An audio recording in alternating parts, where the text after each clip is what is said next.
15वीं शताब्दी में European exploration का बोलबाला था। मसालों, दौलत और नए व्यापार मार्गों की चाहत में वे पूर्व की ओर निकल पड़े। 1498 में वास्को डी गामा का भारत आगमन एक महत्वपूर्ण मोड़ था। इसने पूर्व का समुद्री मार्ग खोल दिया और भारत में यूरोपीय उपस्थिति के युग की शुरुआत की। पुर्तगाली सबसे पहले पैर जमाने वाले थे। उसके बाद डच, ब्रिटिश और फ्रांसीसी थे। ये यूरोपीय ताकतें भारतीय उपमहाद्वीप की अपार संपदा और क्षमता से आकर्षित हुई थीं। उन्होंने व्यापारिक चौकियां स्थापित की और अपने व्यावसायिक हितों को सुरक्षित करने की मांग की। इन शक्तियों में 18वीं शताब्दी में फ्रांस एक महत्वपूर्ण खिलाड़ी के रूप में उभरा, जिसका मुख्य कारण था एक व्यक्ति की महत्वाकांक्षा, जोसेफ फ्रांसवा डुप्लेक्स।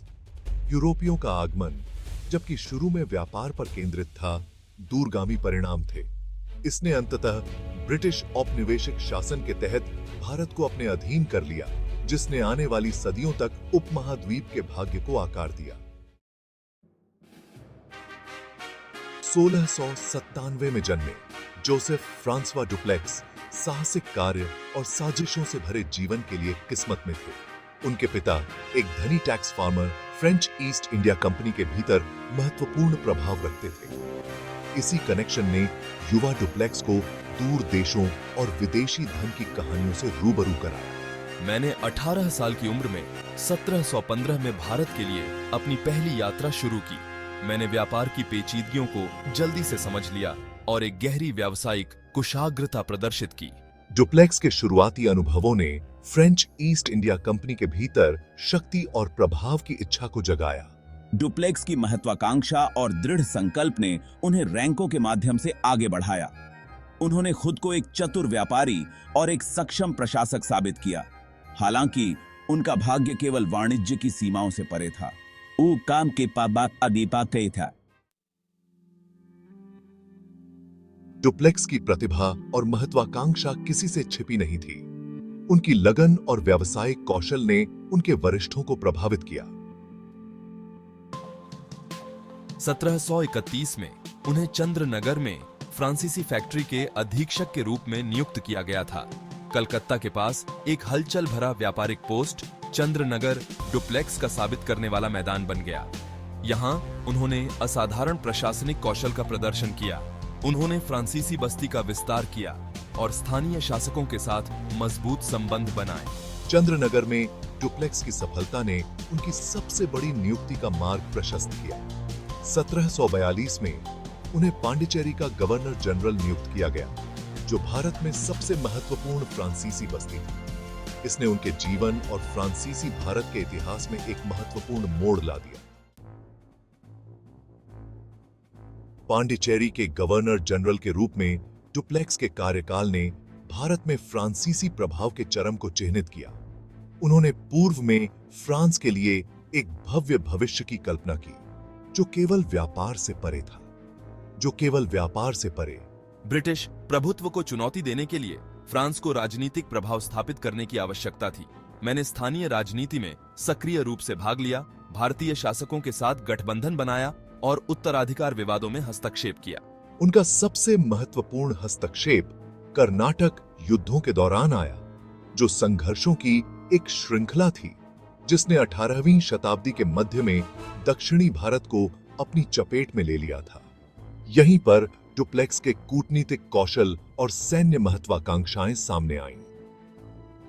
इन संघर्षों के दौरान डुप्लेक्स की रणनीतियों और गठबंधनों ने उनके प्रशासनिक कौशल और भारत में एक मजबूत फ्रांसीसी उपस्थिति के लिए उनके दृष्टिकोण का प्रदर्शन किया। सेक्शन 5, युद्ध का समय, कर्नाटक युद्ध और डुप्लेक्स की महत्वाकांक्षाएं। कर्नाटक युद्धों ने डुप्लेक्स को फ्रांसीसी प्रभाव का विस्तार करने का अवसर प्रदान किया। मुगल साम्राज्य के भीतर उत्तराधिकार विवादों में निहित इन संघर्षों ने देखा कि फ्रांसीसी और ब्रिटिश कर्नाटक क्षेत्र के सिंहासन के प्रतिद्वंद्वी दावेदारों का समर्थन कर रहे थे। डुप्लेक्स ने इन प्रतिद्वंद्वियों का कुशलता से फायदा उठाया, अपने चुने हुए सहयोगियों को सैनिकों और संसाधनों की आपूर्ति की उन्होंने 1746 में अंग्रेजों से मद्रास पर कब्जा करते हुए महत्वपूर्ण सैन्य सफलताएं हासिल की। हालांकि उनकी जीत अल्पकालिक थी। अंग्रेजों ने फ्रांसीसी महत्वाकांक्षाओं से चिंतित होकर बलपूर्वक जवाबी कार्रवाई की। डुप्लेक्स और उसके सहयोगियों के खिलाफ ज्वार मुड़ने लगा। सेक्शन 6 शिफ्टिंग सैंड्स, डुप्लेक्स के प्रभाव का पतन।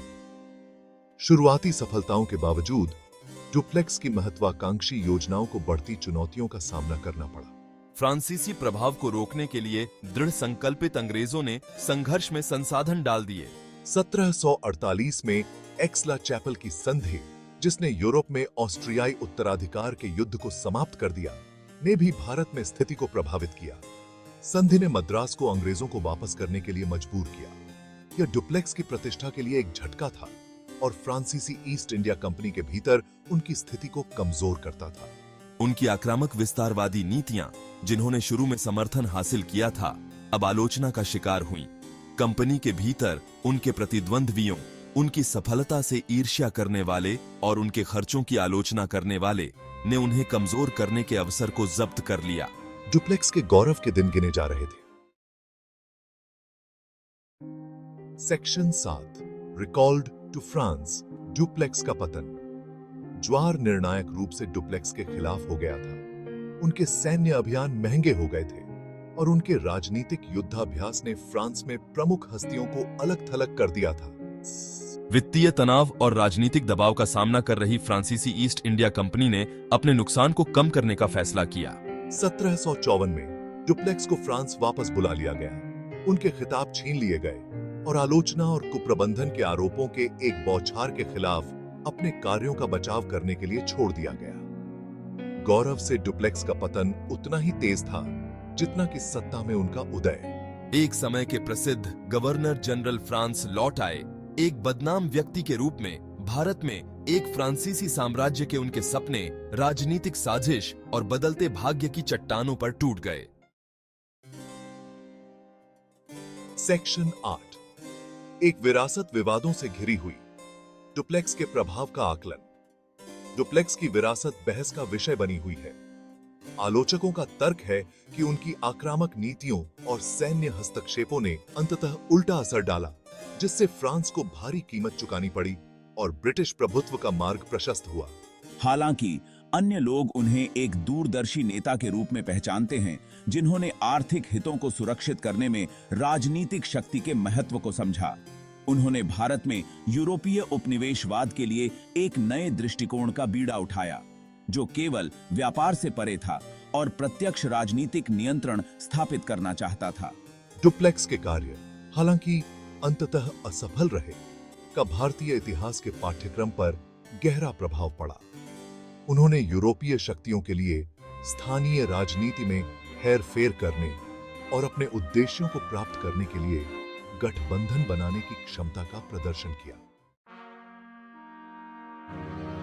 सेक्शन 9 साम्राज्य के बीच फ्रांसीसी औपनिवेशिक महत्वाकांक्षाओं पर डुप्लेक्स का प्रभाव। अपने पतन के बावजूद डुप्लेक्स की विरासत जीवित रही। भारत में राजनीतिक नियंत्रण स्थापित करने के लिए कूटनीति और सैन्य हस्तक्षेप का उपयोग करने के बारे में उनके विचारों ने फ्रांसीसी औपनिवेशिक सोच को प्रभावित करना जारी रखा। हालांकि फ्रांस अंततः भारत में एक स्थायी साम्राज्य स्थापित करने में विफल रहा, डुप्लेक्स की रणनीति ने भविष्य के औपनिवेशिक प्रयासों के लिए एक खाका तैयार किया। स्थानीय रीति रिवाजों को समझने, गठबंधन बनाने और स्थानीय राजनीति में हस्तक्षेप करने पर उनके जोर को अन्य यूरोपीय शक्तियों की रणनीतियों में प्रतिध्वनित किया जाएगा। डुप्लेक्स की कहानी उपनिवेशवाद की जटिल और क्रूर प्रकृति की याद दिलाती है।